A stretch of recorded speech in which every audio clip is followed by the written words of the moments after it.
আসলে কোনো কাজে ছোট না। পড়াশোনা করছি কমি মাথা থেকে দাওরা হাদিস, যেটাকে মাস্টার্স বলা হয় এটা। যদি লজ্জা করি তাহলে লজ্জা, যারা বলবে যে পড়াশোনা করে মানে এই কাজ করতেছে তারা তো আমার সংসার চালাবে না। এবার প্রথমে বালুটা গরম করতে হয় ভালো করে, তারপর বালুটা রাতে একটু আটা দেয়, তো ওই সয়াবিন তেলে বালুটা একটু আটা রাখছে, তারপর এই বাদাম দিয়ে আপনার 15 মিনিট 10 মিনিট যেমন লাগে ওইগুলো লাড়াচাড়া করে ওইগুলো ভালো করে যদি খাওয়ার উপযুক্ত করা হয়, মানে সুন্দর করে ভাজতে হয় আর কি।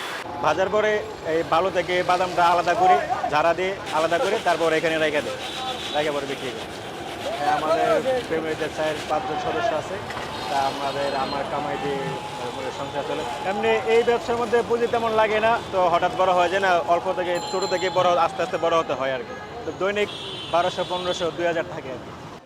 নাম আব্দুর রহমান, আর বাড়ি হচ্ছে বাজিতপুর থানা, জেলা কিশোরগঞ্জ। আমার কাছে বাদাম আছে, পরে ছোলা আছে, ডাবলি বুট আছে, সিমের বিচি আছে, ভুট্টা ভাজা আছে, আর চাউল ভাজা আছে। এই পাশে আমি নতুনই বলতে চলে 2-3 মাস হয়েছে আর কি। এইদিকে আমি আগে পড়াশোনা করতাম, তো পড়াশোনা শেষ করে চাকরি না করে এখন এই সমস্ত লাইনে আসছে আর কি। লাভ প্রফিট দিয়ে গেছে একটা পরিবার চলতে গেলে যেটুকু মানে দরকার তার প্রয়োজনীয় উপার্জন, এতটুকু আলহামদুলিল্লাহ এটাতে আসে। এই কাজ মূলত আমার দুলাভাই আছে, উনি এই কাজ করতো, তো ওনার মাধ্যমে আমি এদিকে শিখা বা এদিকে আসা। সকাল থেকে দেখা গেছে রাত 10টা, 10:30, 11টা পর্যন্ত থাকি, তো 4000, 4,500 বিক্রি করা যায়। তো দৈনিক 1200, 1500, 2000 থাকে আর কি। এমনি এই ব্যবসার মধ্যে পুঁজি তেমন লাগে না, আপনার 20 থেকে 25,000 টাকা হলে এই ব্যবসা রানিং করা যায় আর কি। এগুলো আমরা আনি আপনার চকবাজার থেকে, আবার মৌচাক আছে, আবার ওই আরও কয়েক জায়গা আছে যেখানে ভালোটা পাই, ওইখান থেকে ভালোটা সংগ্রহ করি। সংগ্রহ করে তারপর আবার এই বাদামগুলো বেচা, যেগুলো নষ্ট হয় ওইগুলো আবার আমরা ফেলে দিই, ফেলে দিয়ে ভালোটা আনি আবার বাজা পুরা শক্ত মানুষের চোখের সামনে হচ্ছে ভালো দিয়ে বাজা, এর মধ্যে কোনো ভেজাল নেই আর কি। বাদামটা আপনার দেয়া 160, 70, 80 টাকা কেজি কিনতে হয়, কিনে আবার ওই যে নষ্টগুলো আছে ওইগুলো আমরা বেঁচে ফেলে দিই আর কি। আপনার 1 কেজি বাদাম থেকে 700 গ্রাম, 750 গ্রাম বাদাম টিকে, আর বাকিগুলো নষ্ট হয়ে যায়। তো এটা বাইজা আমরা 350, 300 এমন বেশি প্রতি কেজি বিক্রি করি। এবার প্রথমে বালুটা গরম করতে হয় ভালো করে, তারপর বালুটা যাতে একটু আঠারো থাকে, তো খাঁটি সয়াবিন তেল দিয়ে যাতে বালুটা একটু আঠারো থাকে আর কি, যাতে আমাদের সুবিধা হয়। ওই সয়াবিন তেল দিয়ে বালুটা একটু আঠারো রাখতে, তারপর এই বাদাম দিয়ে আপনার 15 মিনিট 10 মিনিট যেমন লাগে ওইগুলো লাড়াচাড়া করে ওইগুলো ভালো করে যাতে খাওয়ার উপযুক্ত করা হয়, মানে সুন্দর করে ভাজতে হয় আর কি।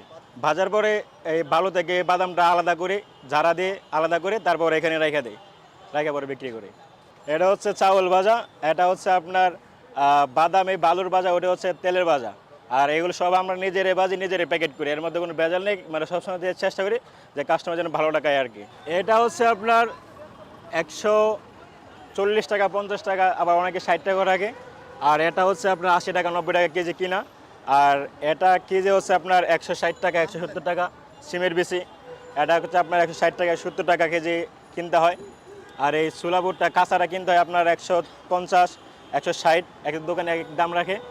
আবার ওই চাউল ভাজা কিন্তু আপনার চাউলটা যেটা, এটা 90 টাকা কেজি কিনতে হয়। আর ভুট্টা ওইটা আপনার 60 টাকা, 70 টাকা কেজি কিনতে হয় আর কি। এখানে 10 টাকার কাস্টমার বেশি, আবার 20 টাকার, 10 টাকার, ওরকম 5 টাকারও আসে, 5 টাকারও দেই। যে 10 টাকা, 5 টাকা, 20 টাকা করে বিক্রি করতে করতে সারাদিন এখানে পরিশ্রম করে আপনার দৈনিক মানে দিন শেষে 4,000 টাকা এমন বিক্রি করা হয় আর কি। হ্যাঁ, আমার পরিবার ফ্যামিলি সবাই ঢাকায় থাকে।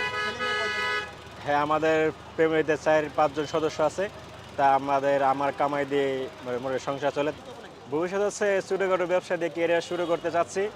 এমনি পড়াশোনা শেষ করে জব না করে এই ব্যবসার দিকে আসছি। অল্প থেকে শুরু করছি, দেখি সামনে যদি আল্লাহ যদি তৌফিক রাখে তাহলে আরও উপরে যেতে পৌঁছতে পারি আর কি। পড়াশোনা করছি কমি মাথা থেকে দাওরা হাদিস, যেটাকে মাস্টার্স বলা হয় ওটা। যদি লজ্জা করি তাহলে লজ্জা, যারা বলবে যে পড়াশোনা করে মানে এই কাজ করতেছে তারা তো আমার সংসার চালাবে না, বা আমার সংসারে তারা 10 টাকা দিয়ে আমাকে সহযোগিতা করবে না। তো তাদের কথায় কান্না দিয়ে আমি আমার দিকে আমার লক্ষ্য নিয়ে আমি সামনে এগোতে চাই আর কি। চাকরি করি নাই, তবে চাকরি থেকে আমার কাছে এটাই বেস্ট মনে হয়েছে, কারণ এটা নিজের স্বাধীনতা আছে। মানে আমার মন চাচ্ছে আমি আজকে ব্যবসা করতে পারছি, আজকে আমার শরীর ভালো না, আমি আজকে বাসায় রেস্ট নিতে পারবো, এটা স্বাধীনতা আর কি। চাকরির জন্য চেষ্টা করি নাই, কারণ পড়াশোনা থেকে আমার ইচ্ছা ছিল ব্যবসা বাণিজ্য করা। বাদামের এমনিতে শীতের মধ্যে সবার প্রিয় বাদাম হচ্ছে, সবার প্রিয়, সবাই পছন্দ করে। তার মধ্যে বাদাম হচ্ছে একটা মানে শরীরের জন্য খুবই স্বাস্থ্যকর একটা প্রিয় জিনিস। হ্যাঁ, ওটা খুবই আনন্দ পাইতেছে যে মানুষ ভালো জিনিস খাইতেছে, আবার মানুষকে অনেকে তৃপ্তি পাইতেছে। আর আমার নিজের ভালো লাগতেছে যে মানুষকে ভালোটা খাওয়াইতে পারতেছি। ভবিষ্যতে হচ্ছে আমি যেহেতু শুরু করছি নতুন, তো শুরু থেকে শুরু করছি, ভবিষ্যতে হচ্ছে ঢাকায় মানে অনেক বড় ব্যবসায়ী হবো আস্তে আস্তে, যাতে আল্লাহ তাআলা তৌফিক দিয়ে যাতে আমি আস্তে আস্তে উপার্জনের মাধ্যমে অনেক উপরে পৌঁছতে পারি। রাত্রে 12টার দিকে বাসায় গিয়ে খাওয়া দাওয়া করে রাত্রে 12:30 থেকে মাল বাজা শুরু করতাম, রাত্রে ভোর 4টা 4:30 পর্যন্ত মাল বাজাবাজি করতাম একটা না। তারপর ভোর 4টা 5টা দিকে ঘুমাইতাম, আবার সকাল 10টা দিকে উঠে খাওয়া দাওয়া করে আবার ব্যবসার মধ্যে আসতাম। তো অনেক পরিশ্রম করতে হয়েছে, স্ট্রাগল করতে হয়েছে। এখন আলহামদুলিল্লাহ সুখী আছি। হ্যাঁ, আমি ব্যবসা শুরু করছি, তো যে পুঁজি ছিল আলহামদুলিল্লাহ ওই পুঁজি মানে এখান থেকে আমি প্রোভাইড করতে পারছি, এবং এছাড়াও আমার সংসার বউ বাচ্চা সবাই এটা থেকে চলতেছে আলহামদুলিল্লাহ ঢাকা শহরে। পুঁজি এটা থেকে ব্যবসা পুঁজি উঠছে, ওইটা আবার আমি এখন লাভের দিকে এগোচ্ছি আর কি। আমার আর তেমন কিছু ভালো নাই, মানে বলার উদ্দেশ্য একটা যে কোনো কাজে ছোট না, আর ছোট মনে করলে ছোট। তো বেকার ভাইদেরকে বলতেছি যে ঘরে বসে না থেকে রাস্তায় বের হন, বের হয়ে কোনো একটা কিছু করেন, অল্প থেকে শুরু করেন, ইনশাল্লাহ সফলতা দেখবেন।